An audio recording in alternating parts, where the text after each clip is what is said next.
né? A educação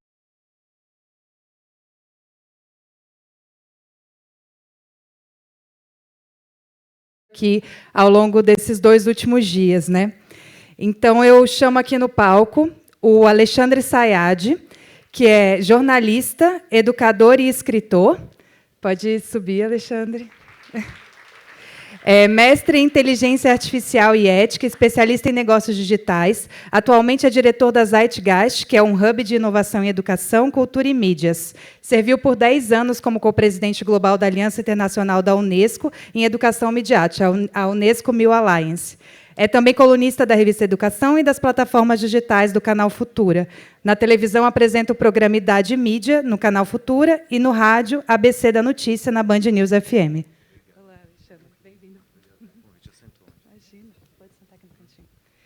Chamar a Ellen de Paula, que é gestora social e cultural, professora e atriz, mestre em artes cênicas e idealizadora e diretora do Dona Ruth, Festival de Teatro Negro de São Paulo, e coordenadora executiva da Viração Educomunicação.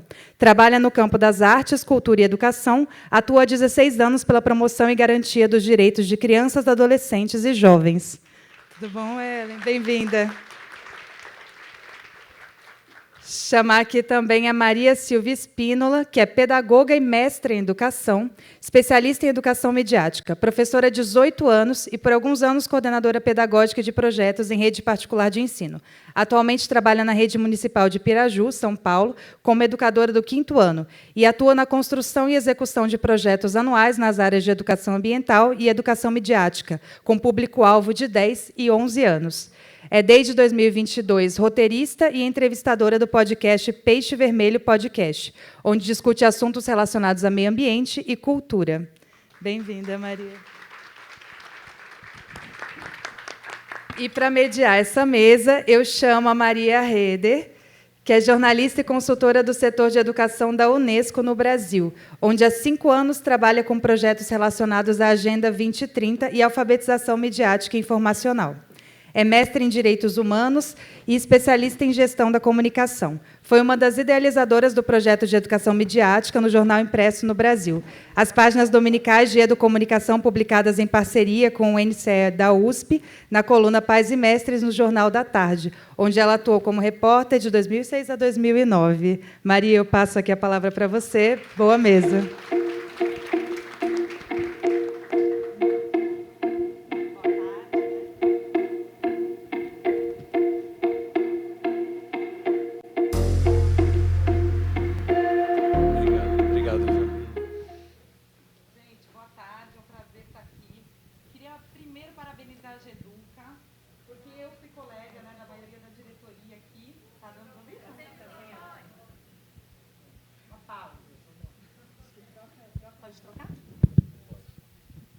Oi, boa tarde. Agora sim, né?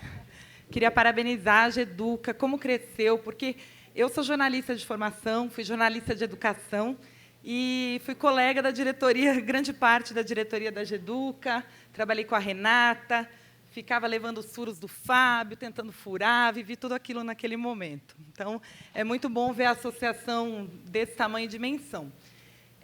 Não dá para começar uma mesa como essa sem fazer uma introdução. Eu vou pedir até a liberdade de vocês, né?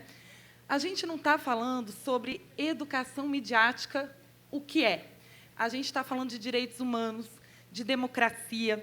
Então, no dia 15 de setembro, a gente celebrou de luta, né?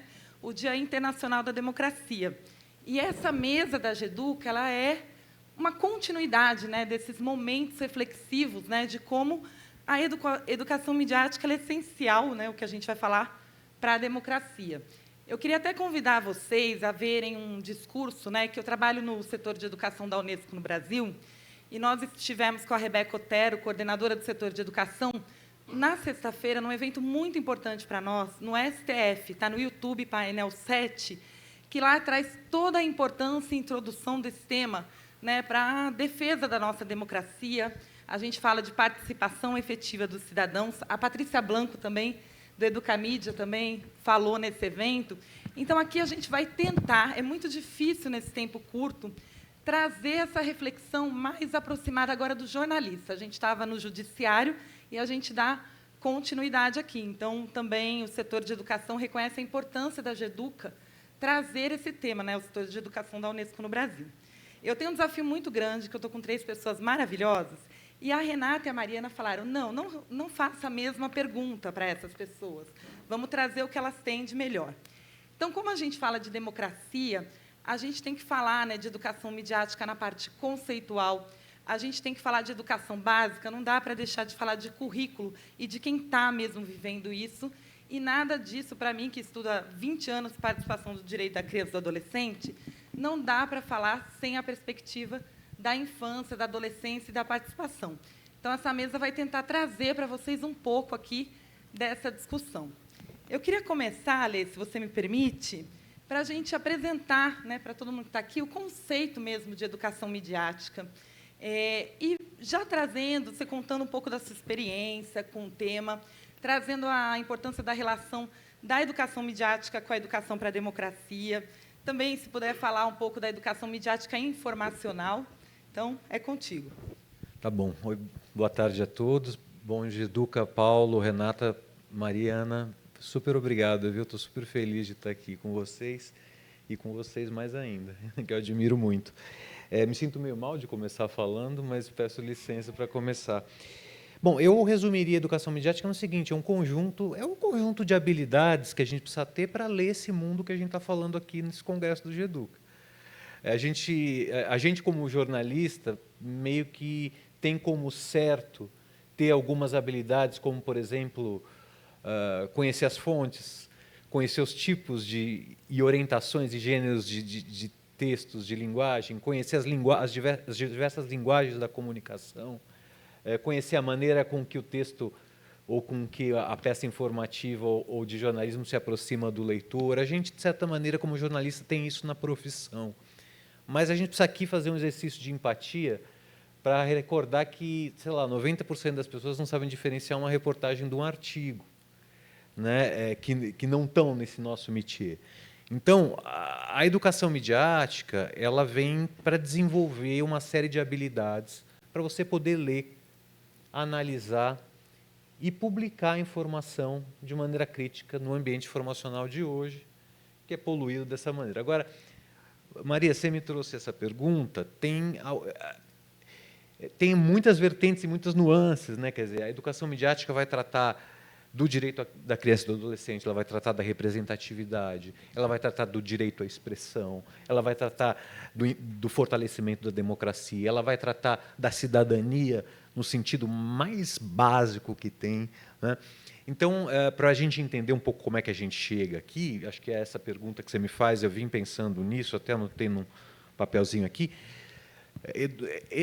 A educação midiática ou outros conceitos semelhantes não nasceram há 5 anos, nem há 10 anos, quando, sei lá, a inteligência artificial começou a se consolidar. Ela nasceu na época do rádio. Tá? Então, estou falando de 1930, do século passado, e, para vocês terem uma ideia, o rádio foi o primeiro veículo que impactou a vida das escolas. Você imagina, você não tinha um veículo de comunicação de massa, você tinha um veículo impresso, tinha uma taxa de alfabetização muito baixa. O rádio teve um impacto muito grande nas salas de aula. E, a partir daí, algumas pessoas começaram a misturar, caminhar nesses dois campos. A educação midiática ela está um pouco na educação e um pouco na comunicação, né? Ela está um pouco nesse campo aí, híbrido, digamos assim, né? E do rádio, obviamente, passou pela TV, e acho que, pelo que eu vejo aqui, as pessoas que estão na minha faixa etária sabem como a gente conviveu com a TV nos anos 80, anos 90, e o que a TV significou, né, para a população como um todo. Depois a gente teve o processo de digitalização das mídias e, por fim, da algoritmização das mídias, além da digitalização, uma presença mais forte do algoritmo. Em cada etapa dessa evolução da comunicação, a educação teve uma reação, né? Eu trouxe até aqui, porque o Sérgio Riso, que é jornalista, deixou a biblioteca dele na minha casa, que ele está mudando para Portugal, e aí eu fiquei lendo umas coisas dele lá, tem 500 livros dele lá. Esse aqui é um clássico, a Televisão e Educação, do Juan Ferrez. É um livro da década de 70, né? E a preocupação aqui era o consumo crítico de TV. Isso aqui é educação midiática? É. Por quê? Porque, na verdade, esse é o termo guarda-chuva, Maria, nesse ponto que eu queria chegar. Ele vem de uma série de correntes que nascem pelo mundo. Media literacy na Europa, aliás, media literacy mais nos Estados Unidos, media education na Europa, a educação audiovisual, que quando o cinema deu aquela expansão, e a TV também, muitos países, na Unesco eu tive essa experiência, Marrocos, por exemplo, Grécia, por exemplo, tem departamentos nacionais de educação audiovisual, educação midiática focada no audiovisual, na imagem, no cinema, né? Você tem a educomunicação no Brasil, que é uma corrente com uma raiz bem latino-americana, que tem um elemento a mais, que é a intervenção social propriamente do campo, né, da educação midiática. Então, esse estojo de competências que a gente desenvolve durante a vida, e segundo a Unesco, durante toda a vida, não são competências para serem desenvolvidas na criança, no adolescente e no jovem somente. Cadê os adultos que estão fora dessa equação? E essas próprias crianças e adolescentes vão pegar uma exponencialidade aqui do desenvolvimento da inteligência artificial, que vão precisar ser formados com lifelong learning, para a vida toda, né? Então, eu contei isso para dizer que, no fundo, a educação midiática é um guarda-chuva que é uma mescla de concepções e epistemes, assim, vamos dizer, de conhecimentos, né, que podem estar nas diversas mídias possíveis. Agora, é super importante frisar, já que a gente está aproximando do jornalismo, que se a gente pretende que esse seja um elemento de cidadania, de democracia, a escola é um ambiente onde ela é muito bem-vinda e a gente tem muitas iniciativas que fortalecem a educação midiática na escola, no currículo escolar. Mas ela também tem que estar no ambiente não formal e informal de educação, né, que é muito importante, que são complementos do ecossistema de educação que a gente vive. A gente não aprende só na escola, está aprendendo, por exemplo, agora aqui, né? Então, nesse sentido, a gente começa a ter uma aproximação também do campo do jornalismo e da educação midiática. E a gente começou a ler, né? Você não queria começar, mas foi importante para beber da água certa. Não dá para chegar e falar de educação midiática, todo mundo está falando. São muitas intervenções, muitas áreas, mas, por exemplo, a gente tem o Educamídia, que tivemos a oficina. Na Unesco, a gente trabalha a alfabetização midiática e informacional, né? Os dois campos, porque a desinformação é uma pandemia, né? A desinfodemia. Enfim, da educomunicação, a ABP Educom, a Associação Brasileira dos Profissionais e Pesquisadores em Educomunicação. Enfim, são conceitos que não daria para começar a mesa só falando do papel do jornalismo, de educar para a mídia. Não. Vamos beber dessas águas, das referências, e vocês mesmos vão escolher e trocar. E essa mesa tem essa riqueza. Para Maria Silva complementar, né, Ale, você trouxe a importância da escola. A gente queria ouvir a sua experiência, Maria Silva. Tudo bem, então, como é que se educa midiaticamente no campo do currículo, né? O que é isso no contexto da educação básica? E por que a importância disso? A Unesco, até foi falado isso ontem, o principal relatório de educação da contemporaneidade, vamos dizer assim, que é o Reimaginar Nossos Futuros Juntos, o novo contrato social para a educação, feito pela Comissão Internacional da Unesco, que está pensando mesmo, hoje, a necessidade de transformação da educação rumo aí os próximos, até 2050. Gente, dos 4 princípios básicos, a gente está falando de educação, nada de jornalismo, nada de comunicação. Um dos 4 é o combate à desinformação, é a educação midiática na escola, e no sentido de promover o conhecimento, né, a busca da verdade, do pensamento crítico na educação. E como é que isso, na prática, né? Eles estão pensando para o futuro, mas já está acontecendo isso? Como é que é? Primeiro, obrigada, Maria, pela pergunta, obrigada pelos interlocutores de outras mesas também. Tenho aprendido demais aqui com esse congresso e que possamos ter mais discussões com relação a essas 2 áreas tão importantes e que dão formação e base, né, para a nossa população, para a nossa sociedade, enfim.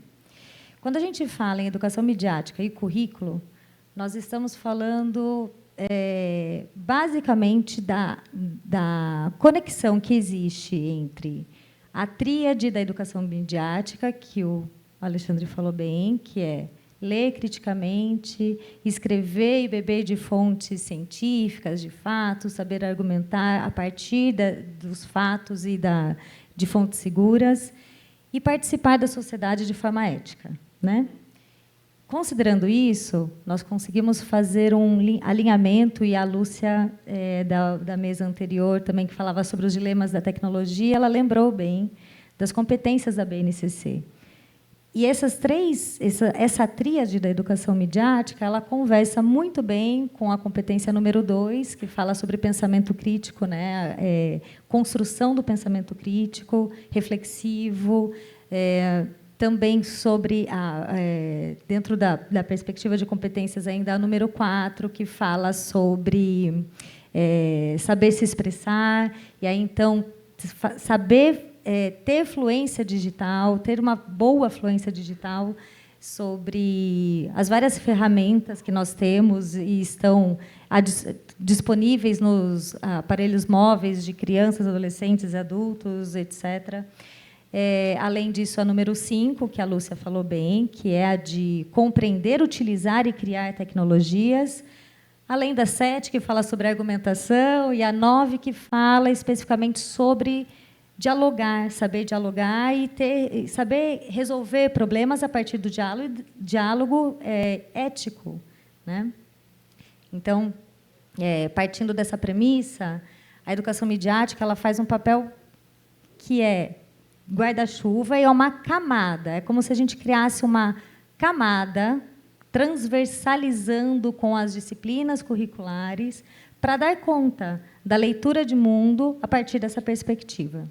E contribui para o fortalecimento da democracia? Você sente que tem uma transformação, que até quando a gente fala dos futuros da educação parece tão longe, mas o Brasil está sendo referência em educação midiática. Sim. Como é que você sente? Eu considero o seguinte: se a base que atende a educação midiática efetiva é a formação para a cidadania, que exerça de forma plena o seu direito à liberdade de expressão, que isso aconteça, então, de forma com que a expressão e a participação na sociedade seja de forma a contribuir positivamente com a sociedade. E, por isso, fortalece a democracia. Porque, na verdade, fortalece as discussões sobre diversidade, as discussões dá voz às minorias, entende o que são direitos humanos, né? Dando base, então, para que a democracia esteja ali salvaguardada. Que bom. E trazendo agora, né, Ellen, para a participação da criança e do adolescente, né? Aí é minha área de atuação também, né? Então é uma alegria ter a viração aqui. Quando eu decidi sair do Estadão, trabalhava com a Renata, quis migrar minha carreira, eu fui trabalhar na viração, que a Ellen vai apresentar para vocês. E para a gente entender um pouco, né, fala de educação midiática, fala do jornalismo, mas e a pessoa, a participação efetiva, tanto do leitor ou do cidadão que está sendo educado midiaticamente? Queria pedir, Ellen, para você, além de contar do trabalho da viração, explicar o que é educomunicação, qual a importância e a relação da participação plena do estudante, né, vamos falar de EJA também, não só da criança e do adolescente, para, de fato, né, o fortalecimento aí da democracia, da manutenção dessa educação transformadora. Boa tarde a todos. Primeiro, eu queria agradecer o convite do GEDUCA, na pessoa da Camila e da Mariana, com quem eu tive um contato mais direto. Estou muito feliz de estar aqui e poder conversar com vocês. Prazer também estar aqui com vocês. Maria, também, te reencontrando. Muito bom. Bom, na Viração, que é uma organização da sociedade civil, que tem sede aqui na cidade de São Paulo, mas que tem uma atuação em todo o território nacional, e também, né, com atuações em alguns países aqui da América Latina. Nós trabalhamos com esse fundamento, que é a educomunicação. Então, a Viração ela tem um compromisso político, né, ético, pedagógico, em relação à promoção e à defesa de direitos de crianças, adolescentes e jovens, e a gente atua nessas dimensões a partir deste fundamento, que é a educomunicação. E a gente entende a educomunicação Eu até acho, Maria, que em algum momento, dentro das produções da Viração, eu acho que eu ouvi você dizendo isso, e não sei se é uma invenção sua, mas eu uso, já me apropriei disso, Sendo que a referenciado. educomunicação é esse processo de comunicar educando e educar comunicando. A gente vai ter aí, né, teóricos, né, estudiosos, enfim, um conjunto de atores que trabalham no campo da educomunicação e que vão, de alguma forma, conceituar, desde a dimensão da pesquisa e também da prática, a educomunicação como um conjunto de habilidades, um conjunto de práticas que estão comprometidos em desenvolver ecossistemas comunicacionais que sejam abertos e que sejam democráticos e que sejam mediados, né, por linguagens comunicativas, do campo da comunicação, mas também pelas artes e também pelas tecnologias de informação. A gente conceitua, né, a educomunicação como um campo de intervenção social, um campo de intervenção política, e eu gosto também de pensar como um campo de intervenção criativa. Então, aqui a gente está tratando disso, e aí, dentro do contexto do trabalho da Viração, a gente atua, né, como eu disse, com crianças, adolescentes e jovens, num compromisso de fazer uma formação que considere esses sujeitos, que esteja na dimensão, né, de que eles possam ter um movimento de olhar para si, de olhar para os seus territórios, para as suas comunidades e para as questões que afetam as suas vidas a partir dessas práticas que a gente chama de práticas educomunicativas. Então, a gente está falando aqui de um processo de formação crítica e política que coloca em perspectiva a comunicação por diferentes aspectos, mas que eu gosto de pensar em dois que eu acho que são primordiais, que é a comunicação como direito e a comunicação como um organismo de poder.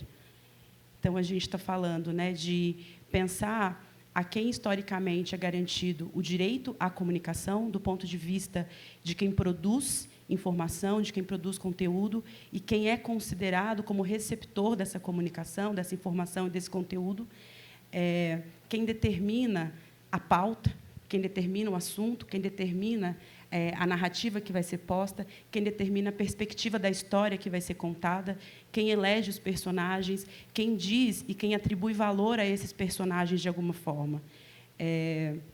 Então, quando a gente trabalha no processo educomunicativo, a gente está também numa prática que é pedagógica, que é política, de disputar esses lugares, disputar a comunicação como direito do adolescente, da criança, do jovem, disputar ainda, né, que não seja uma disputa justa, que esses grupos que estão aí, né, eu estou falando de crianças, adolescentes e jovens, que são atravessados por diferentes marcadores sociais, de raça, etnia, território, gênero, sexualidade, classe, etc., a quem é negado, historicamente, esse direito, né? Essa possibilidade de comunicar as suas próprias histórias, essa possibilidade de construir conhecimento e informação com outros interlocutores que são seus pares, mas também com interlocutores, né, que estão distanciados das suas realidades. Então, no trabalho que a gente realiza, é apresentar essa possibilidade que a comunicação oferece, né, tanto para acessar, para que esses jovens possam fazer uma leitura crítica da sua própria realidade, e eleger de que forma eles querem comunicar esta realidade, de que maneira que eles podem, já entrando na perspectiva da participação, comunicar para a sociedade, comunicar para o poder público, comunicar para organismos e órgãos de tomada de decisão as urgências que afetam as suas vidas. E comunicando essas urgências, que a gente pode entender como denúncia, mas também propondo possibilidades de intervenção, e se colocando como participando também na resolução das violações de direitos com os quais esses grupos convivem. Então, eu acho que essa é uma dimensão importante da participação, mas uma outra dimensão que eu acho que é importante tanto quanto, e acho que, às vezes, a gente é muito tomado pela chave da denúncia, que é a possibilidade, né, de que, com essas ferramentas que a comunicação ela oferece, esse entendimento crítico do poder que a comunicação tem, do alcance, da necessidade de uma leitura ética, né, de compreender como que, nesse jogo, né, que a gente vive, assim, da vida mesmo, a comunicação modula a nossa vida, como que ela determina nossos comportamentos, enfim. também dizer, poder trabalhar com esses grupos, de que, com esse conjunto de habilidades, de repertórios que a Educomunicação oferece, é possível também que eles pautem por qual perspectiva que a gente está lendo o mundo, de que forma nós seremos vistos. Né? Então, e, junto com isso, como é que a gente transforma a nossa realidade?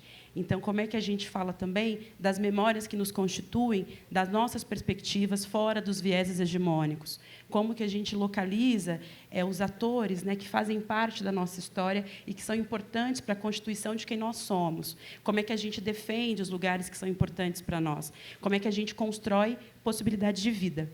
Porque eu acho que o trabalho que a Educomunicação tem, que eu acho no campo da participação mesmo de crianças e adolescentes, é criar um caminho de possibilidades para que esses grupos possam sonhar futuridades, para que esses grupos possam trabalhar na dimensão de políticas de vidas, apesar de todo o cenário de morte que também está posto para nós e para eles. Obrigada, Eli. Só para complementar, antes da gente ir para as perguntas que chegaram, queria também que você contasse que o lugar do jornalista também é na viração, né? Porque eu trabalhei como jornalista lá e tenho colegas aqui que trabalharam na viração. E como é que é o papel do jornalista num projeto como esse? Eu penso que na viração a gente tem profissionais que vêm de diferentes campos.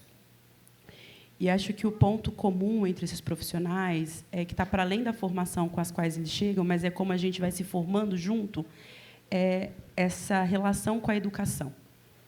É o entendimento de que somos todos educadores, educadoras, né, nessa atuação. Então, o jornalista, ele entra, esse é um espaço de trabalho ali, mas ele vai estar sempre numa relação de trabalho com os adolescentes e jovens, seja na facilitação de processos que sejam formativos, seja na condução de processos criativos, de produção de conteúdos em diferentes linguagens, seja na pesquisa. Ele está ali, né, ampliando, digamos assim, ou trazendo outras camadas de possibilidade da atuação do jornalista, que talvez está um pouco fora da lógica da que a gente conhece mais tradicionalmente.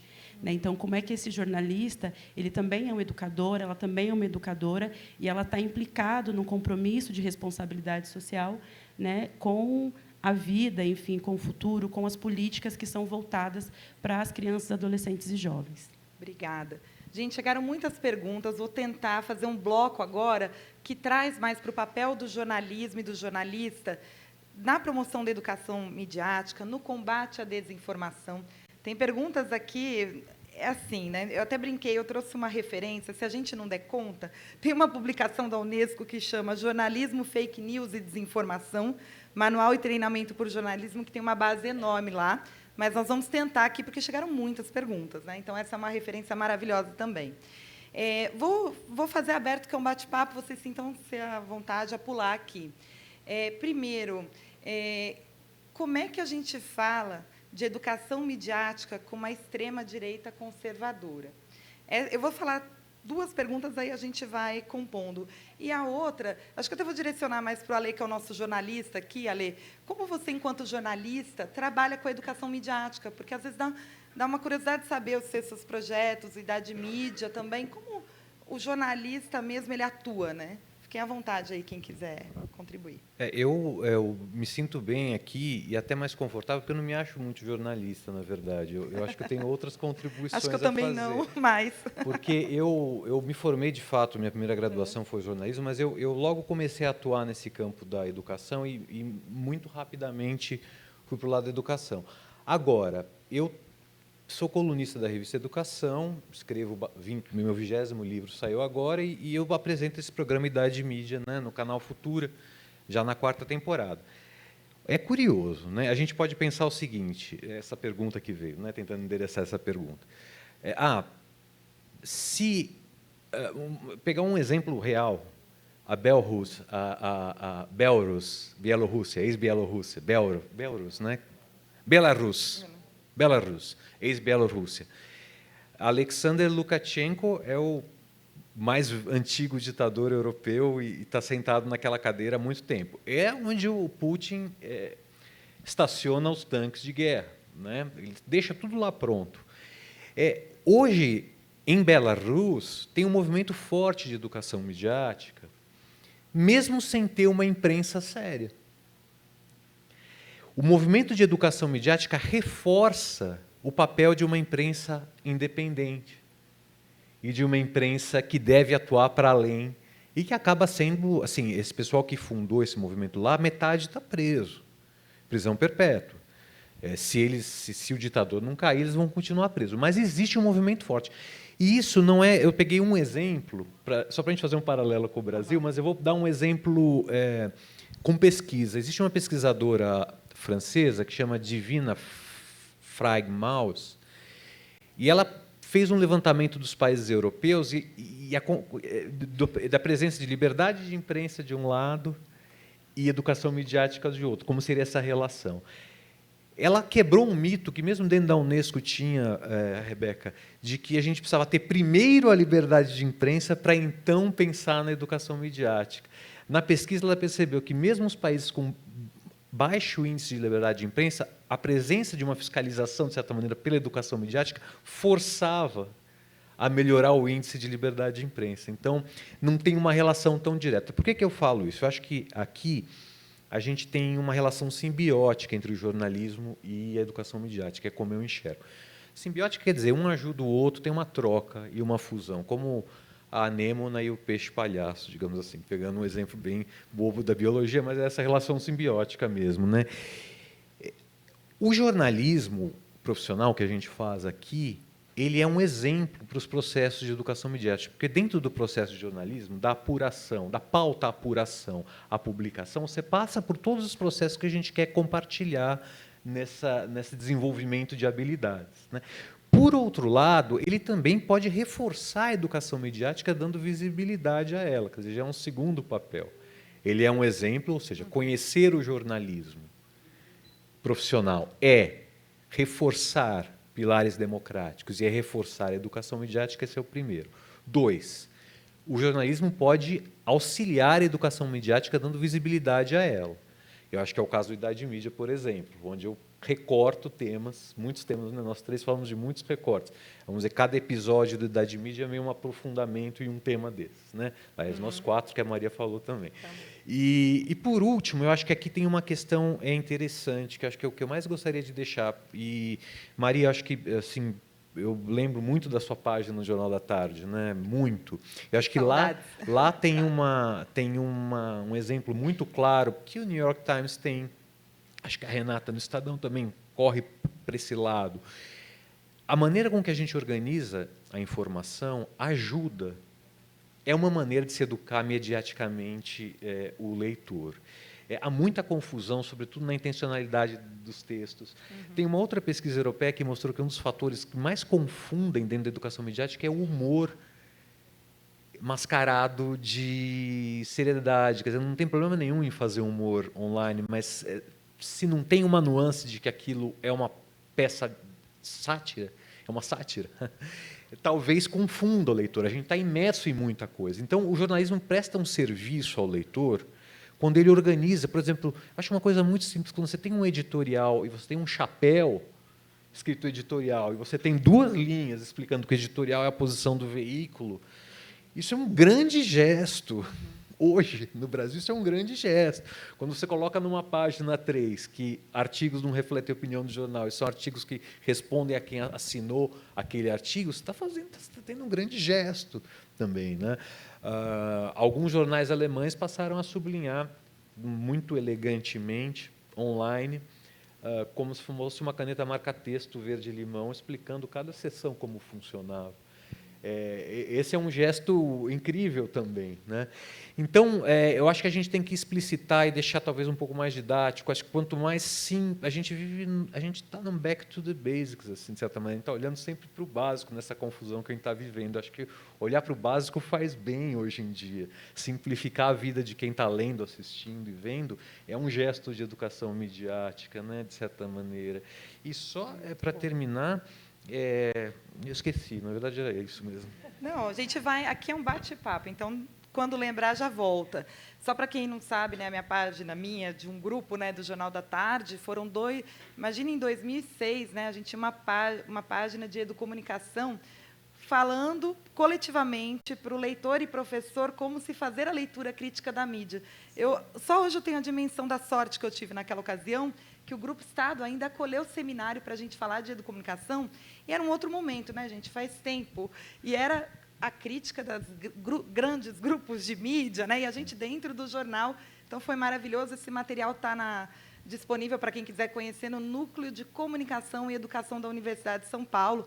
Depois pode me inscrever no LinkedIn, eu mando os links aí. Maria, né, posso lembrar aqui só claro, uma coisa, que eu bati o olho, só para não esquecer. Vamos... Tá bom, ó. É que eu bati o olho na quarta capa, né, desse televisão e educação, é muito engraçado. Olha isso aqui, anos 70, né? Uma escola que não ensina como assistir a televisão é uma escola que não educa. É curioso, né? Mudam-se os tempos, mudam-se as vontades. Os tempos mudam e as vontades. A diferença é que agora não tem só televisão, né? Estava tudo represado lá, agora não. Agora é multiplataformas e a gente tem que ajudar isso, nessa Ela coloca como uma também. contradição uma escola que forma gerações de alunos que saem sem qualquer preparação para realizar de forma reflexiva o que mais fazem, assistir a televisão. Aí, se substitui televisão por TikTok, a gente consegue... Não muda muito. E, para Maria, estão chegando as perguntas, acho que vocês vão contribuir muito com uma pergunta que é, mas, então, é possível educar midiaticamente os jovens para combater desinformação? Vocês têm algum exemplo disso? Isso é possível? É possível. É possível, e a gente não pode também subestimar os jovens como se nós fôssemos detentores de fórmulas para combater a desinformação e que eles não têm as suas próprias, enfim. Então, por exemplo, eu tenho um projeto no meu colégio, querido colégio, e eu vou dar o nome dele aqui, que é a Escola Municipal, anexo em Rio Braga. Sou professora de 5º ano. Qual cidade? Piraju. Mais pessoas dessa cidade aqui. Sim. Da cidade de Piraju, interior de São Paulo, assim, contexto geral, só para vocês entenderem, uma cidade interiorana, bem conservadora, tal. Então, trabalhar a educação midiática tem lá também as suas, seus desafios. Mas, enfim, quando a gente fala em educação midiática para crianças de 10 e 11 anos, fala com, não só para, mas com eles, nós trabalhamos na perspectiva de textos de desinformação, notícias com viés da desinformação ou fake news, muitas das nuances que aparecem, e é possível detectar nuances, que caracterizam fake news, eles conseguem detectar. Então, por meio de oficinas, nós fazemos mesmo checagem de informação, uso de sites, o que são sites confiáveis na escola. Tudo isso na escola. Então, acho que é possível educar mediaticamente e, lógico, sempre considerando que temos muito a contribuir, sim, nessa jornada de multiletramento, além de tudo, de autoexpressão, porque eles também utilizam ferramentas de redes sociais para se expressar, tal, mas no sentido de trazer uma participação maior deles, a contribuição que eles mesmos têm sobre redes sociais, em especial, que é o que eles mais consomem. Mas, sim, é possível também fazer leitura, separar. Eu quero só complementar uma coisa que o Alexandre falou, que falta ao jornalismo ser didático, sabe? De mostrar a diferença de um editorial para um artigo de opinião, para uma reportagem, para uma notícia. Então, a gente tem que ficar traduzindo isso, para esses leitores, esses novos leitores, o tempo todo. E talvez seja uma saída, uma ajuda nesse processo. Mas, enfim, o que eu quero dizer é, quando a gente fala em educar mediaticamente crianças, significa também considerar, além do processo de fake news, desinformação, tal, o bem-estar digital, a segurança emocional, porque isso aparece. A gente constrói projetos dentro de uma previsibilidade. Só que trabalhar com humanos tem o imprevisível. E há uma série de subtemas da educação midiática que eu acho que nem todas foram ditas ou citadas aqui e que aparecem na discussão no chão da sala de aula, como, por exemplo, contas falsas e assédio. Né? Então, há 4 anos eu trabalho com educação midiática com meninas e meninos de 10 e 11 anos. E há 4 anos nós denunciamos casos de assédio sexual por meio de directs, e dessas redes sociais muito populares entre eles, né? Então, assim, há uma capilaridade imensa e muitas perspectivas que a gente pode trabalhar, sim, que são possíveis e que vão construindo, sim, pessoas para atitudes mais cidadãs, né? Ellen, queria que você complementasse dessa perspectiva, né, do seu trabalho, né? Se é possível, você vê jovens que, de fato, ali têm esse discernimento entre a verdade e a mentira pela educomunicação. Como é que é isso? Agora eu vou juntar essa pergunta com tudo isso. Eu acho que você desafio. Eu posso ter inventado, mas eu acho que você comentou alguma coisa sobre como dialogar com a extrema-direita em algum momento. Exatamente. Temos que retomar, porque, inclusive, deixa eu até só comentar, Lucas Leal, a sua pergunta é tão completa que eu deixei eles irem falando a primeira parte dela e vamos voltar. E tem mais uma terceira parte. O Lucas já... Tá bom? O Lucas que perguntou isso? Foi Lucas Leal. Muito bem, Lucas Leal. Então, bom, eu preciso dizer, eu não sou jornalista. Talvez, se eu fosse jornalista, eu responderia de uma outra forma. Eu acho que, no limite, não é possível dialogar com quem nos mata, sob nenhuma hipótese. Eu acho que, no limite, a gente precisa estabelecer até onde a gente não vai mais. E algumas coisas a gente tem que criar caminhos de extinguir e não de dialogar. Isso em relação, né, a isso que a gente entende como extrema-direita. Agora, eu vou fazer um caminho para falar das juventudes, fora dessa lógica da extrema-direita, mas de quando a gente se depara com perspectivas de vida, de dimensões políticas que sejam, enfim, de leituras de mundo que são diversas. E aí a gente precisa fazer um caminho de diálogo entre os diferentes, que é muito... acho que no mundo que a gente vive hoje, a gente tem uma construção que é justificável, que eu acho que é legítima, e que nós chegamos historicamente aqui, de que nós estamos sempre entre nós e os outros. Nós, negros, brancos. Nós, LGBTQIAPN+, pessoas heterossexuais, cisgêneras normativas, enfim, essas camadas mais marcadas. E eu acho que o grande desafio é quando a gente tem que lidar com questões tensivas entre nós.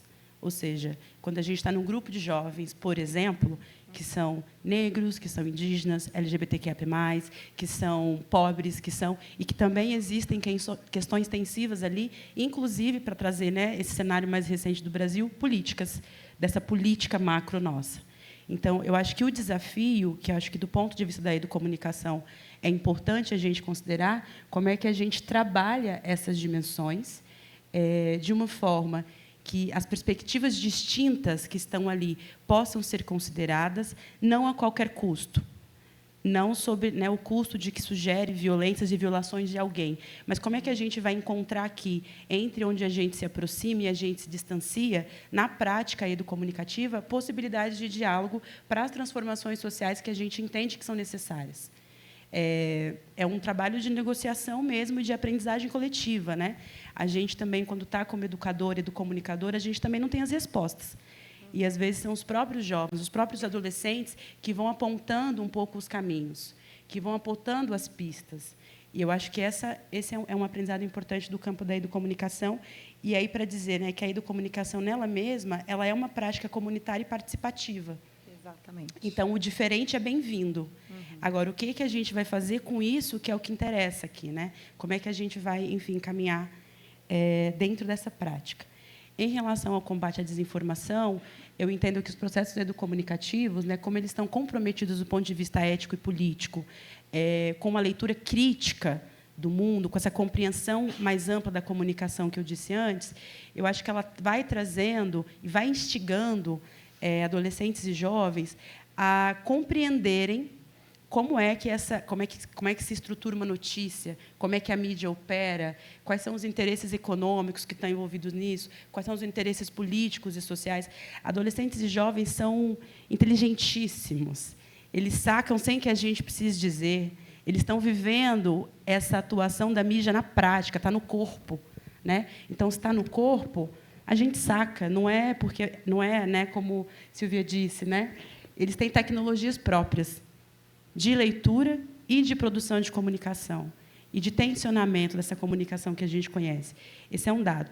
No entanto, não estão isentos também por esse cenário que a gente vive, sobretudo da geração influencer, sobretudo da geração das redes sociais, do excesso de informação e de informação que, inclusive, tem adoecido adolescentes e jovens, e talvez seja um dado muito importante também para ser tratado em alguma medida. O tanto que a gente está falando aqui de essa comunicação mais ampla também é adoecedora pelo excesso.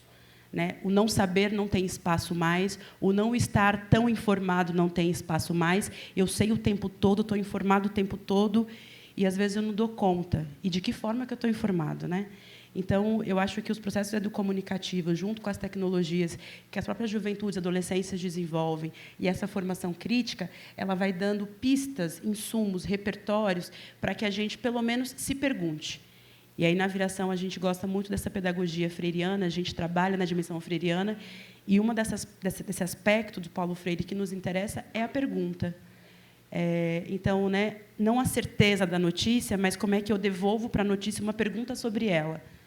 E aí eu vou descobrir qual é a fonte, de onde é que ela vem, quem é que fez, por que fez, com quem que ela quer falar, por que ela quer falar.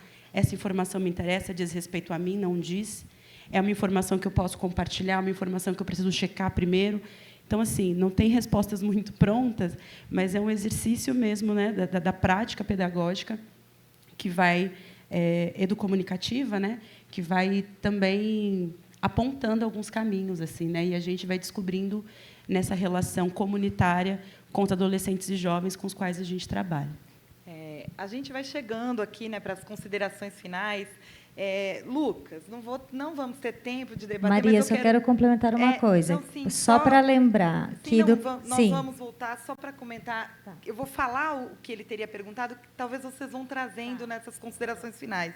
Não dá mesmo para não falar da dualidade, do debate, da necessidade de regulação de redes sociais na luta contra a desinformação, mas talvez seria um debate que levaria mais tempo. Eu só quis deixar no ar, que eu não excluí, e fiquem à vontade aqui a já ir considerando, colocando no assunto. E a Maria Clara Castilho, ela nos dá a bola para o gol, para o final, que é, nessa fala de vocês, o que vocês vão complementar, se puderem listar os desafios, né? Que conclusão que fica, que desafios temos hoje para essa educação midiática no Brasil, por favor. Então, complementando a pergunta anterior ainda sobre educação midiática e extrema-direita, geralmente está atrelado a discursos de ódio, que é diferente de liberdade de expressão. E é apresentar mesmo, assim, como educadora, né, como pedagoga ali no chão da escola, a diferença entre discurso de ódio e liberdade de expressão. O discurso de ódio não se discute. O discurso de ódio você encerra, né? Não é porque fere direitos humanos, fere os direitos das pessoas, né? Por exemplo. Mas agora, com relação a considerações finais, bom, desafios são muitos, a começar pela formação de professores para a educação midiática. Nós temos hoje um programa nacional de educação midiática, da qual eu sou formada também, que é por meio do Instituto Palavra Aberta, Educamídia. Então, ele abre de tempos em tempos para jornalistas, bibliotecários, pais, professores, tal, e que dá um bom norte para a prática da educação midiática nas escolas. Desafio ainda é lidar com uma cidade, no meu caso, né, mais conservadora, então um contexto mais conservador e que nem sempre determinadas discussões são bem-vindas, mas ainda assim são necessárias, né? E, por fim, a questão de financiar mesmo. A educação precisa de mais financiamento, tal, apesar de mais discussão sobre educação midiática como política pública na Secretaria de Educação mesmo, né, como incentivo. Apesar de ter sido aprovado esse ano o Plano Nacional de Educação Digital, em fevereiro, sancionado em 2023, esse ano, pouco se fala sobre isso, né? Mas eu ainda temos esperança, porque eu acho que as coisas estão tendo uma articulação maior do que antes. E é isso, e obrigada. Obrigada. Ale, por favor. Eu acho que assim o desafio maior é que a educação midiática se torne uma cultura mesmo, se transforme numa cultura do país, quer dizer, integre a cultura do país, que ela não se mantenha como um elemento, porque ela começou com um grupelho, né? Eu e a Maria somos do grupelho de 20 anos, há 20 anos. Tem vários aqui. Tem vários aqui, alegria, inclusive, do grupelho. Muita gente. Mas com a questão da desinformação, ela explodiu como um tema... Agora, não adianta ela explodir como um tema de reconhecimento.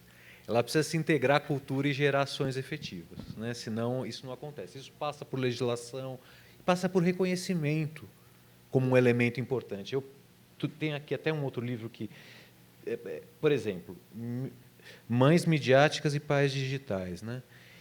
A família tem um papel muito importante nos processos de educação. A gente falou da imprensa, falou da escola, falou de outras instituições, mas a família é uma instituição que tem um papel central.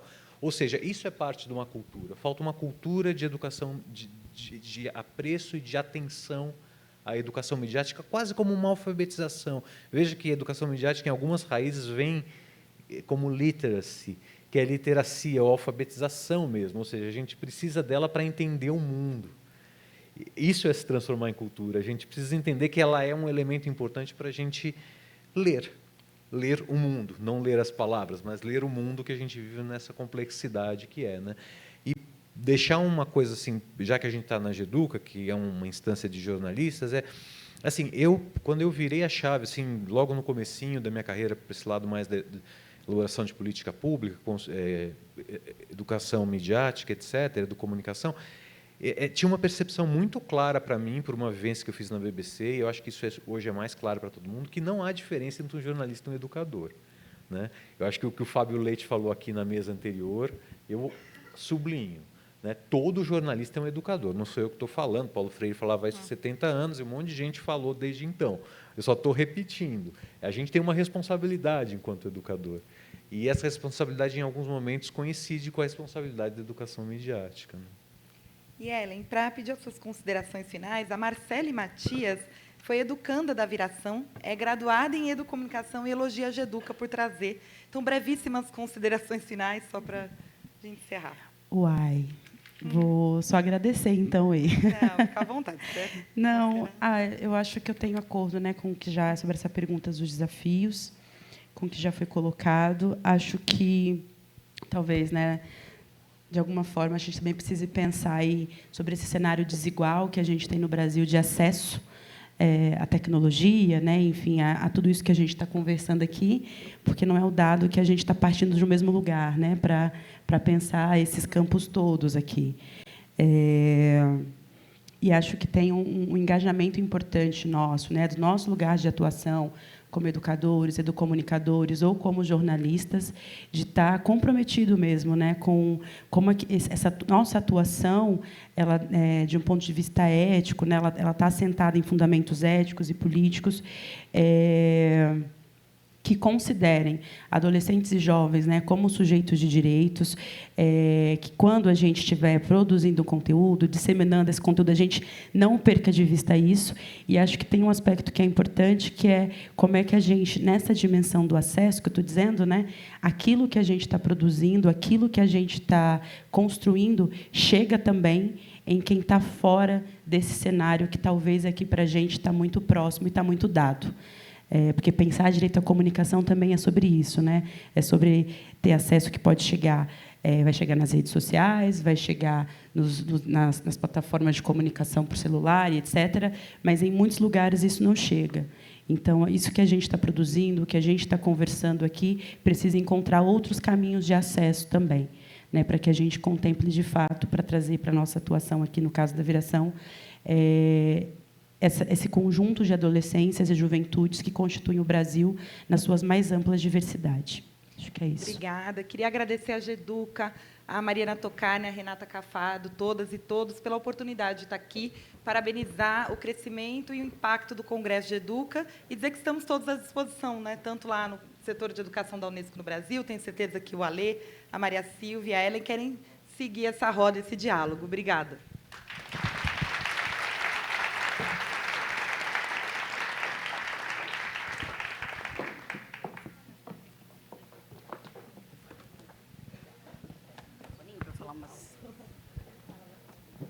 Gente, melhor forma da gente acabar, né? Falando de educação midiática, tão importante, com essas frases do Alexandre. Obrigada, viu? Que a gente somos todos educadores, né?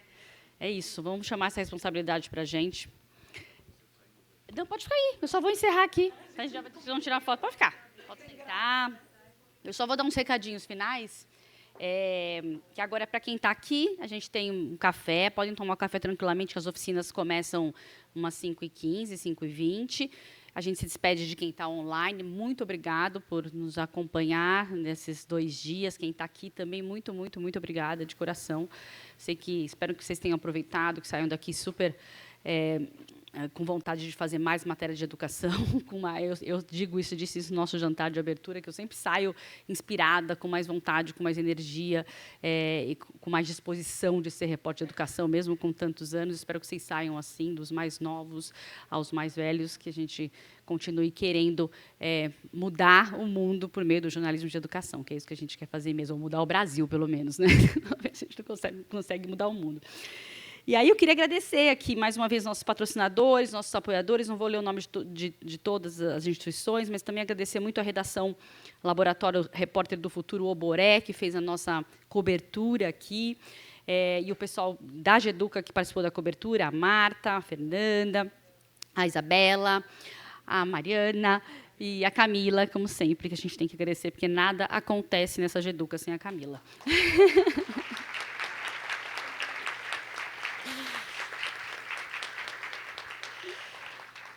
E agora a gente vai ter aqui as oficinas, só vou ler quais são.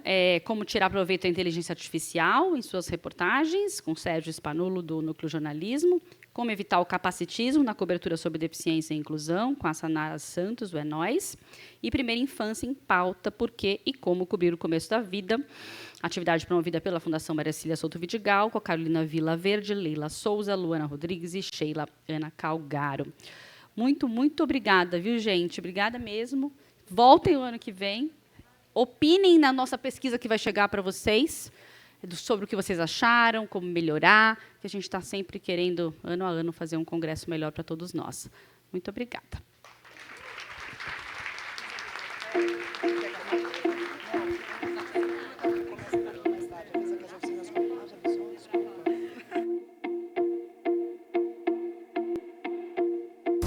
Bolsistas, venham para o palco, por favor, para a gente tirar uma foto.